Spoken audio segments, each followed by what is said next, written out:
ডেঙ্গুর আসলে কি ধরন রয়েছে বা কি খারাপ অবস্থা রয়েছে যেগুলো নিয়ে হাসপাতালে শরণাপন্ন হতে আমরা দেখি? ডেঙ্গু আমি পজিটিভ নাও পেলে, আমি যে কোনো জ্বরের রোগী যদি হয়, মা যদি আমার প্রেগনেন্ট মা হয়, তাহলে অবশ্যই তাকে আমরা বলবো সে জানি তার ফ্লুইডটা ঠিক মতো জানি সে ইনটেক করে। যেমন সে নর্মাল ওটস স্যালাইন খেতে পারে, সে ডাবের পানি খেতে পারে, ম্যাঙ্গো জুস সে খেতে পারে, বা যে কোনো ধরনের সে জুস খেতে পারে সে।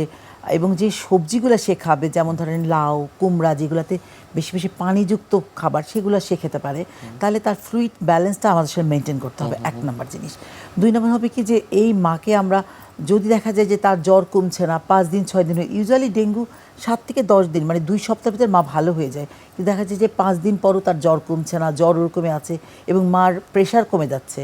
সেই ক্ষেত্রে আমাদের বুঝতে হবে যে মার শরীরের ভিতরে তার যে আমরা যেটা বলি যে ইন্ট্রাভাস্কুলার ফ্লুইড, সেটা আসলে তার কমে যায় এবং দেখা যায় যে সেই পানিটা তার শরীরের টিস্যুর ভিতরে চলে আসে।